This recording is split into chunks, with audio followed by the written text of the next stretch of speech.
जैसे हमने कल बताया था कि रेड अलर्ट किन किन कारणों से दे रहे हैं। एक तो है आपका maximum temperatures severe heat wave की तरफ है, वार्म नाइट्स चल रहा है, यानी कि warm night to severe warm night, यानी कि मिनिमम टेम्परेचर भी बहुत एलिवेटेड है, मच अबव नॉर्मल, और जैसे हमारे मीटरोलॉजिकल टर्म्स में 4.5 degrees above normal warm night, 6.5 degrees minimum temperature above normal, severe warm night. Warm night होने से क्या होता है, मैक्सिमम दिन का जो मैक्सिमम टेम्परेचर जल्दी पहुंच जाती है, यानी कि जो मैक्सिमम टेम्परेचर आपका 11:30 या 12-1 बजे होती है वो 9-9:30 बजे तक पहुंच जाती है, वो भी बहुत खतरनाक होती है।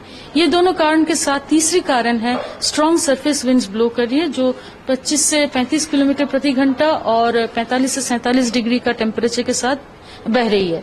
ये 3 कारणों से हमने पूरा नॉर्थ इंडिया में आज रेड अलर्ट दे चुके हैं। मगर हमारा ये जो रेड अलर्ट का जो वार्निंग है कल से हम थोड़ा घटाएंगे। मेनली एक पश्चिम विक्षोभ आ रहा है वेस्ट की तरफ, जिसके चलते हमारा जो north western Himalayan region, Punjab, Haryana, इन सभी राज्यों में थोड़ा अरेबियन सी से मॉइस्चर आ रही है, जिसके चलते आज शाम से ही थोड़ा बादल और थोड़ा बारिश का भी उम्मीद है नॉर्थ वेस्ट इंडिया में।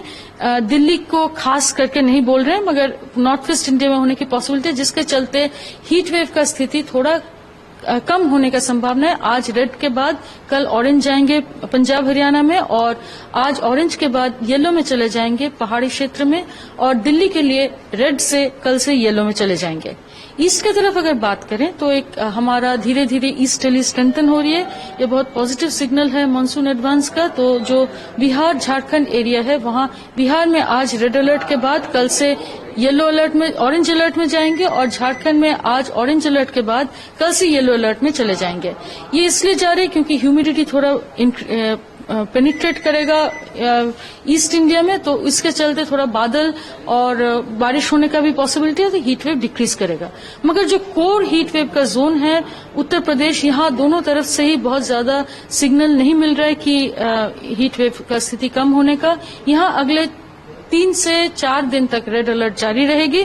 उसके बाद धीरे धीरे जब ईस्टर्ली पेनिट्रेट करेगा तो पहले ईस्ट यूपी फिर वेस्ट यूपी में थोड़ा टेम्परेचर गिरने की संभावना है।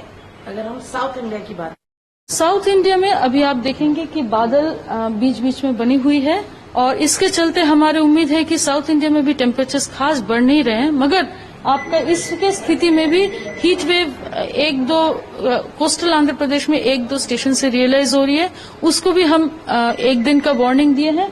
उसके आगे हमें उम्मीद है कि ये हीट वेव का स्थिति कुछ जारी नहीं, कुछ रहेगा नहीं, क्योंकि यहाँ पर मोर और लेस मानसून फ्लो चल रहा है, मॉइस्चर बहुत ज्यादा है, तो हीट वेव लार्ज स्केल कुछ नहीं आएगा। जो हो रहा है नॉर्दर्न प्लेन्स में हो रहा है। तो अभी दिल्ली में अगर हम दिल्ली की पर्टिकुलरली बात करें, बारिश के हमें चांसेस कम ही लग रहे हैं। बारिश जरूर हो सकती है, प्री मानसून शावर्स जो बोलते हैं, ये वेस्टर्न डिस्टर्बेंस के कारण अगले 3 से 4 दिन तक हमारी उम्मीद है साउथ वेस्टर्ली विंड्स रहेगा, जिसके चलते बादल होगी, छुटफुट बारिश होने का भी पॉसिबिलिटी रहेगा। ये बहुत, जिसके चलते हम इतना हीट वेव को रिड्यूस कर रहे हैं, वो क्लाउडिंग और थोड़ा बहुत रेन का भी है। और ये जो उमस भरी गर्मी जिसको आपको डिस्कम्फर्ट महसूस हो रही है, वो यही सिग्नेचर दे रहे हैं कि आपका मॉइस्चर इस एरिया में बढ़ रहा है।